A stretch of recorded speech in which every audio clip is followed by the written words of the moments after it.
right, it's the Super Centex Podcast with Michael and Chad. I'm Bryce. Gentlemen, how we doing? Good. Got basketball season rolling now, and mixed with football season. It's officially the crossover time of the year. Yes, the crossover. I talked to Rod, ate a lot, and reminded him of that the other day, and I could just hear the groan in his voice. Like, as the only staff photographer, like he didn't have enough to do. Now he's got volleyball playoffs, football playoffs coming, Baylor men's basketball, Baylor women's basketball, and Baylor football's got 3 more games left. Yeah. It's a crazy time. I always say November has become probably as crazy as March. I agree. I keep telling people that once the football playoffs get here, bam, it's Christmas. Yeah, it's nuts. Pretty much. It's nuts. Well, as you know, as Chad said, the football playoffs are right around the corner. I mean, we have reached the final week of the regular season. As always, there are some games that matter, and then there are some games that don't. And I want to talk about some of those teams playing in some of the games that don't matter. If you are one of those teams and you're just kind of playing out the string and you don't really have any chance, any hope of making the playoffs, what are you trying to get out of this last game of the season? I think it's a real opportunity for, like, especially some of the younger guys on these teams to kind of show what they've got, maybe give the coaching staff, something to look forward to next year in terms of, like, if I'm that young player, like, what I can bring to the table, right? And because it'd be easy for someone to just kind of not really care as much, in these games, at this point of the year where maybe you're not in the playoff race or you're not contending for a district championship. But these are some of those moments, those snaps that, returning coaching staffs look at when spring ball rolls around and summer workouts come around. And it's like, who was doing things the right way at this, in that last game when it would be easy not to. Like, that's kind of what I think coaching staffs are looking for. And also, I mean, if you can finish the year on a strong note, that can low key kind of be momentum going into, that next campaign. Chad? All right, I'm going to do a little bit of a guys I know from Midway segment here. Let's go. When I was it has happened before. It has happened before. But this is more of like a hearkening back to my high school days. And when I went to Midway, Coach Bechtel obviously was the head coach there. I was kind of right in the middle of his tenure. My freshman year, we had a really good team, made the playoffs. We had the 4A Defensive Player of the Year, a guy named David Maxwell, a really good team. And then my sophomore and junior year, we weren't very good. We're talking maybe 3-4 win teams, maybe 5 wins. And this is in the 2 teams making the playoff era still. So it's, there were a lot of teams on week 11 or week 10 back then that weren't playing for anything. And I would go in and interview Coach Bechtel, every week pretty much. And it really felt, I can remember it feeling like going into those last few weeks, it was just kind of trying as hard as you could to turn the wheels and stay motivated for something. Because injuries and things like that had kind of kept the year from being what they hoped it might be, and just continuity, could never get continuity going and because of injuries. And then my senior year, we didn't make the playoffs again, but we finished really strong and had 2 guys, Gerald Harris rushed for 1,500 yards and Marcus Thompson rushed for 1,000 yards. And they were kind of coming up to those barriers as you got to those milestones as you got up to the last couple of games of the year. And so that was something to really be interested in and really stay fired up about. Now, whether it's a coincidence or not, or whether it was like, part of the momentum of the program or not, turn around the next year. And that was actually when Kevin Brown was a junior. They had a really good team and lost to Hayes Consolidated, I think 2 or 3 rounds into the playoffs. And then the next year after that, the 1997 season, they had a great team and went all the way to the state semifinals. So whether that had much to do with it and momentum-wise or not, it's hard to say, but you could definitely track that a little bit if you wanted to say that. Another guy I know from growing up, my youth pastor Bob Johns, who retired a couple years ago. He was a football player in high school, and he's always talked about, you're always going to remember that last game you ever play. And so if for guys that aren't going to the playoffs and this is the last one, go out there and make it memorable, because you're always going to remember that one. Yeah, no doubt. I'll cover a couple things that y'all kind of hit on, but uh, first of all, none of us played high school football, correct? Yep, I did not. Michael and I played some high school basketball. Chad was a golfer. But I had a son who played, and he was one that, didn't get that varsity chance until he got to be a senior. There's plenty of other kids like that out there, and you're only promised 10. You get 10 chances.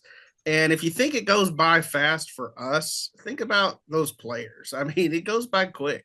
And so, yeah, as Chad said, it is a chance for them to suit up and play one more time and to try to get a win. And just kind of building off of that, for a team like, let's say, Waco High, who's in the middle of a pretty rough, or at the end of a rough year, they're 0-9. But they play a team this week in Brian Rutter, who, I think Ezra Martinez would probably say, we have a chance to win this game. I mean, I know they would go say that against anyone, but, sometimes it's a little more legit than others. Or a team like Rosebud, another team that's in a first-year head coaching situation. They play Maypearl this week. 3-6 Maypearl, 2-7 Groesbeck. Coaches will say that Saturday goes down a whole lot sweeter when you have a Friday night win. And it doesn't matter if you're playing again the next week or not. It's still going to be sweet to get a win. And so, yeah, you still got stuff to play for, even if, you don't get one of those gold balls. Yeah, I agree. All right. Well, all right. Let's turn our attention to those teams then that will be competing for the gold balls. So of the teams that are going to the playoffs, this is a chance to, do some fine tuning, maybe to improve their seating in some cases. Which Central Texas teams do you guys feel like are playing the best as we go into the postseason, or as we approach the postseason? I think there's a bunch of them. I think there's, suddenly it looks like a lot of teams out there that could make deep runs for us. I don't know. We've had heavy favorites to make the state championship game around here before, and maybe we don't have as many of those, although we got at least one that I can think of. But I'll talk about La Vega and Robinson, because they played, in week 9, and La Vega won, and was one of those games that came down to one bad bounce, right? And that's not taking anything away from La Vega. I'm just saying that's the kind of game it was. They got a bounce that went their way, and they won the game. And La Vega looks really good, and they had to be really good to beat the Robinson team that I saw last Friday night against Gatesville. As I mentioned on After Dark, their offense looks really good, and their defense played great against Gatesville. Got 4 interceptions, which, huge plays, creating turnovers. So, those two, that district might do really well in the playoffs. One team I wanted to mention that I think maybe is, especially over like the last 2 to 3, maybe as much as 4, I would say definitely at least the last 2 to 3 weeks. But the TIG Lions are absolutely playing some of the best football right now. I mean, you talk about what they did to Palestine Westwood, and then turned around and what I think they had a 50-0 shutout win the week after that, and they have some horses healthy now. And as you mentioned, Chad, I mean, they've got some other guys who who they might not have for the rest of the year, like who had gotten hurt early in the year. But Hmm. with some of those guys that they put back into the lineup, especially on offense, Well, man, yeah, they're rolling right now. yeah. I don't, Bryce, do you remember Zach and Drew Satterwhite that were football players at TIG a few Yeah. years ago? Hmm. Well, they're kind of like cousins of mine. And so I saw their mom at church on Sunday. She was in town visiting uh, her actual cousins, and so I was kind of trying to pick her brain about that Palestine Westwood game. I'm suddenly very interested in the Palestine Westwood Panthers. Because they have a quarterback who may commit to Tech. Is that He right? did commit Oh, to Texas Tech. he did commit to Tech. Yeah. Yeah. After the Fairfield game. And so I'm going, how did they lose to Tig and Fairfield, right? And anyway, she just said, real simply, they got some guys back that they needed, I Yeah. guess. So that's kind of the story there. Since I'm talking, I'll just keep on talking. Another team, the Whitney Wildcats, have I was really going to bring gained them up. momentum Yeah. in district, and if they can beat West and get a number one seed, I've liked them all year, and the fact that they've kind of learned how to pull things together and get on a winning streak bodes well for them. Two things real quick I'll say about Whitney just to add on to that is you mentioned they're obviously playing their best right now and especially have been since district play started, but particularly on the defensive end, I think is where they've seen the most growth. They're getting more stops. Coach Haynes will tell you that their linebackers may not look the biggest or look like the strongest Mhm. athletes out there, but they're making plays. And then Kobe Haynes deserves a major shout out for what he's been able to do since what was it, 4 or 5 weeks ago, shifting over to quarterback when Fisher Watson got hurt, and Kobe Haynes is still playing quarterback and appears to continue to be doing so. I found out Fisher is back and playing. He's playing some safety. He's even playing some receiver. They're using him in some different spots, but Coach Haynes has a pretty versatile team, and that's going to be a tough team for West to stop this week. Mm-hmm. Yes, I'll pluck the low-hanging fruit here and just say Fairfield, Bremond. I mean, I don't know how we can't at least mention them. They've been strong all year, both of those teams.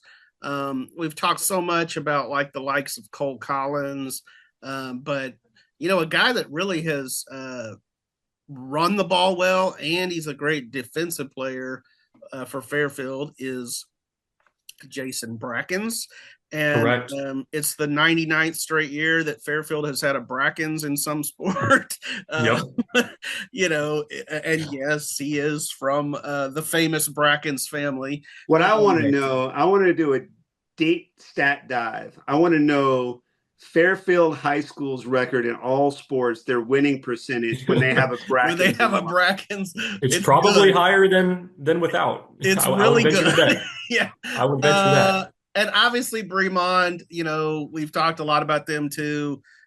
State semifinals last year, and I think Chad was probably referencing them when he said the favorite to maybe get there this year. But one team that we've talked a little bit about, but maybe a little less, under the radar or something, more under the radar, and that would be the Hamilton Bulldogs. Definitely. Hamilton, just two losses on the year. One of those to Crawford. I'm sure they'd probably like to run that back. But playing for a district championship this week against De Leon. And of course we know what they did last year with that good deep run. They got some dudes back from that team. They lost some too, but Hamilton's a team I think that, they could make another run. I asked Coach Marwitz last week when I was doing the preview cap. So I asked him kind of a weird question, and sometimes coaches don't like making comparisons or whatever. I was like, okay, do you think last year's team would have beat Crawford? Because they beat Crawford. They beat Crawford in 2024. This year, Crawford beats them. I guess my question was, if Crawford this year played them last year, who would have won? Mm-hmm. Weird question, I know. And this wasn't anything I was looking for the preview. I was just kind of talking to him, and he was receptive. And he said, Crawford had some injuries and they were still really good. And that was still a really tough game. And I think they had some injuries in that game against Hamilton that kind of kept them And we're going to talk more about Crawford here in a minute. But Hamilton might not be far off where they were last year. It's kind of hard to tell. They're out there and kind No of man's land. We don't see them quite as much. They're in the outback of Texas. That little triangle between Waco, Abilene, and Fort Worth. Between the super Centex country and the big country is just what we would call no man's land, I guess. But certainly they're getting it done. So one more low-hanging fruit team that I think is worth a mention. We've talked a ton and written a ton about them, but University, man, is absolutely playing some. I mean, you talk about where they were sitting after that Lampasas game. What were they, 2-3?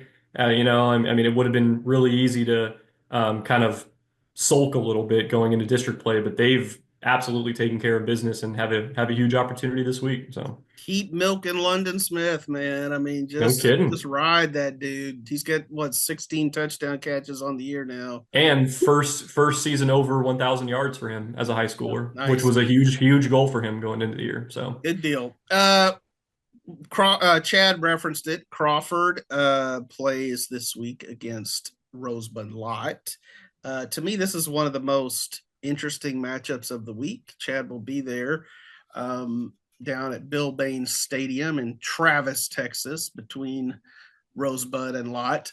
Probably haven't talked enough about either of these teams, I think, on this pod. So who do you like in this game? And can either one of them or maybe both make a run in the playoffs? I'll let you have a crack at it first, Michael. This one is one of those that it's kind of easy to just call a game like a coin flip because we've had so many of those that are like that this year, but this one does really feel like that to me. I mean, it's kind of like, do you want to lean Rosebud-Lott because of its potent offense, or do you want to lean Crawford because they're going to dominate time of possession and take the ball out of Rosebud-Lott's hands and just kind of lean on that? That's probably where I'm going to lean. I think I'm rolling with the Pirates this week, but it's not because I'm just overwhelmingly confident in that pick. I just think I think Ty Robinson's going to have those guys ready to go. And again, when the possessions are limited in a game, it can really come down to the margins, and you really do have to execute. And I just think Crawford does a really good job of that. And now, then again, I haven't seen Rosebud-Lott since week 3 or 4 when they played Bosqueville, and maybe they look like a completely different team. I think Rosebud-Lott will have the better athletes. Zaylen Wells, Price is their quarterback. I mean, they've got, I think, better individual players that can just go make a play.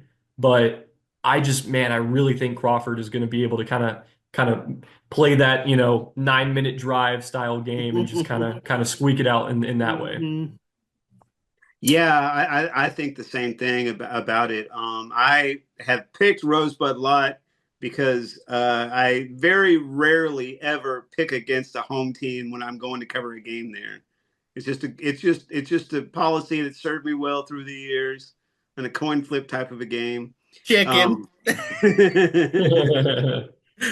But I think, and I got to see Crawford play Moody on that weird weather week 2 weeks ago. Mm-hmm. And Moody was in that game. The thing Moody wasn't able to do that would have made it real interesting in the second half was maximize their possessions. They had a possession early in the first half, or they could have made it 12-6 or 12-7 or 12-8. And they threw an interception deep in Crawford territory. If they convert that and get some momentum going, particularly on their home field, it's going to be a really interesting ball game on that night. Now, Rosebud-Lott, I feel like, has the experience, has the playmakers to maximize those possessions, right? So I think that might be a factor big time in Rosebud-Lott's favor. I agree with what you say about Coach Robinson having those guys ready to play, and he's done a great job of bringing his sort of what the culture he likes to a team and adapting it and molding it with the players he's had to help Crawford have a successful season this year. Now, we always talk about in coin toss games, turnovers being important, and that's almost a cliche, right? But when you have a game that's so dependent on possessions and limited possessions, which that's what Crawford wants to do. They want to limit possessions in the ball game, right? Well, if Rosebud-Lott can force a turnover and kind of flip that a little bit, then it's gonna swing it heavily in Rosebud-Lott's favor. On the other hand, if Crawford gets a turnover and gets to hold on to the ball that much more, then there you go. It's good analysis. I don't know how that I have a ton to add to that. Here's what I'll say. I picked Crawford, and part of my thinking there is history. And even though those guys went through a tough year last year, they still ended up getting in the playoffs. There's such tradition out there in Crawford that I think you learn how to win. They do it in all sports out there. They do it with that. It's kind of been the same style of ball really for 30 years. Nowadays, instead of 3 yards in a cloud of dust, it's 3 yards in a cloud of pellets, black pellets. But here's what they still have grass at Pirate Field though. So. No, there you go. They're old school. They do.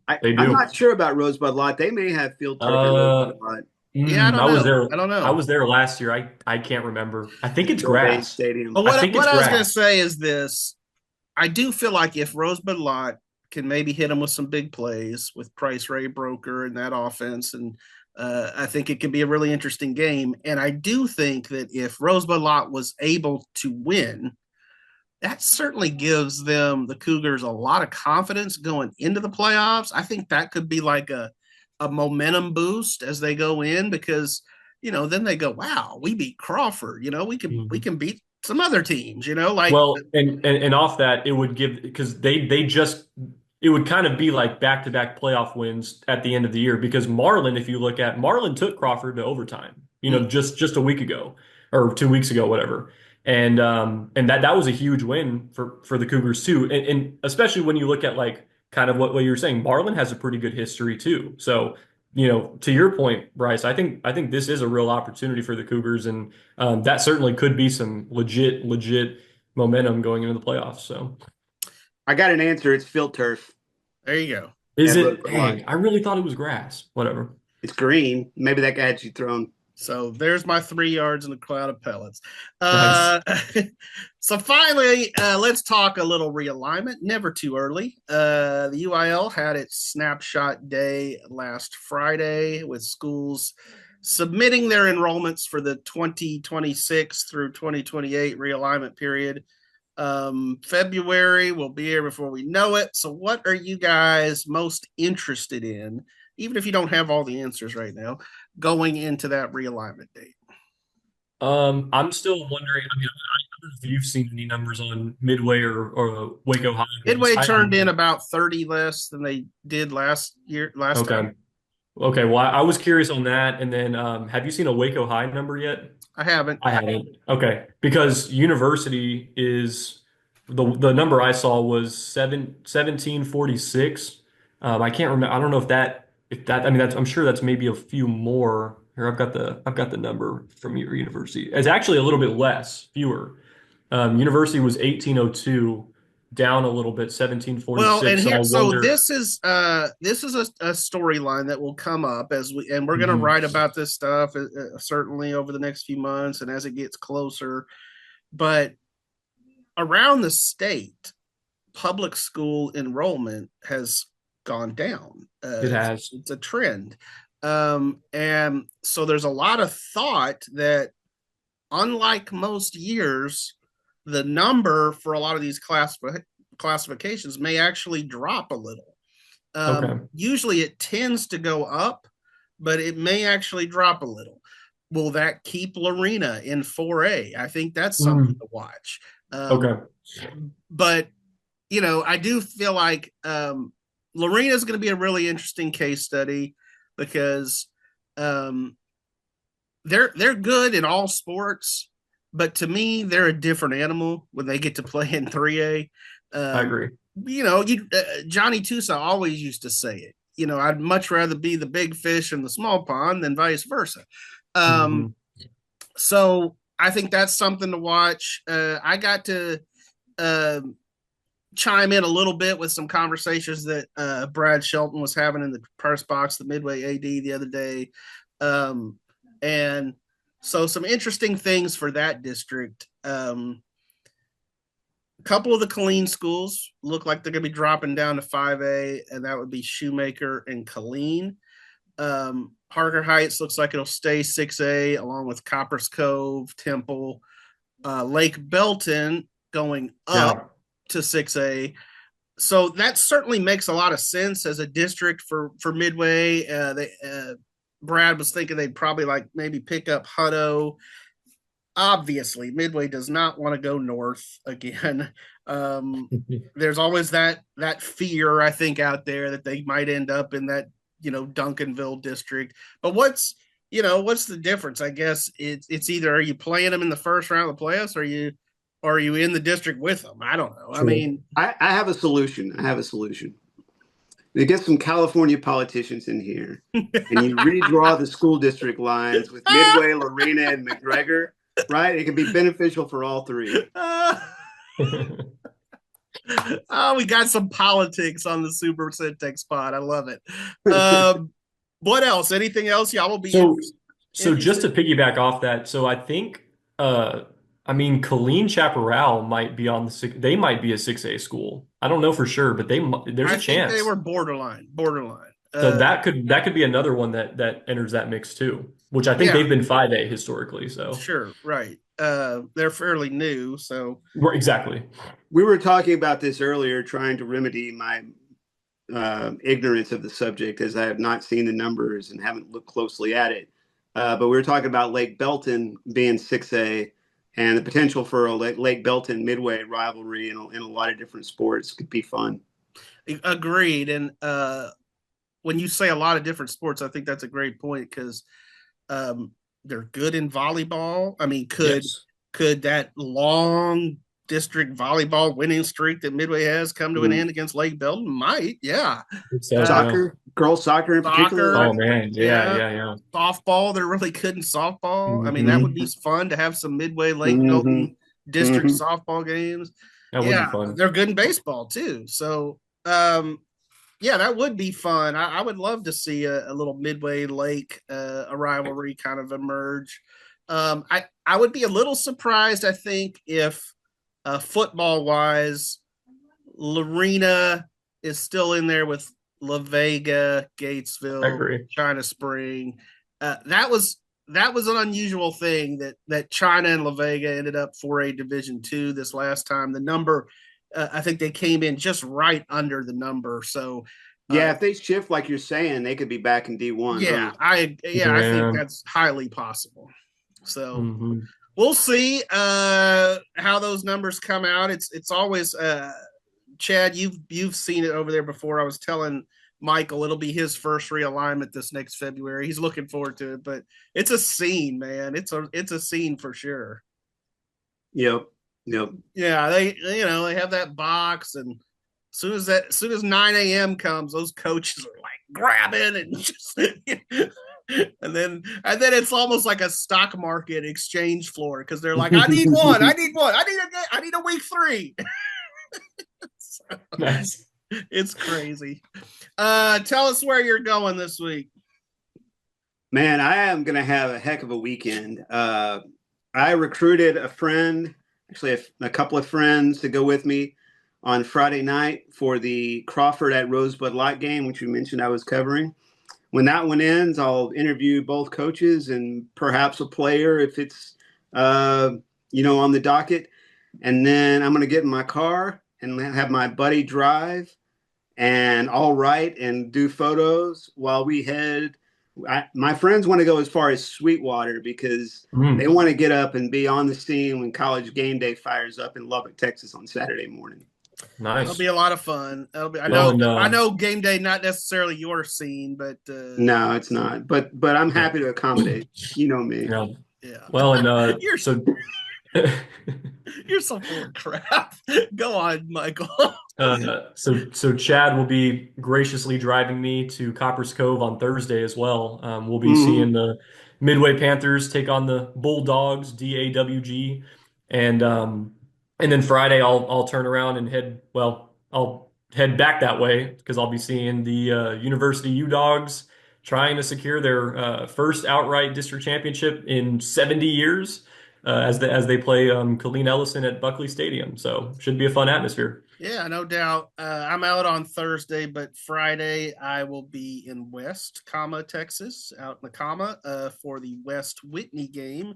Looking forward Another to, really good one. yeah, looking That's forward gonna to be seeing fun. both those teams play for the first time for me this year. Um, maybe it lost a little of the shine when West lost to Grandview last week, but still could be really interesting. Could have a three-way tie between West, Hmm. Grandview, and Whitney for the district championship. So we'll see if Hmm. West is able to beat Whitney and Grandview were to lose, I guess. But yeah, so should be a lot of fun. I'm sure I will come back with some kolaches. You know me. So Lucky. see y'all later.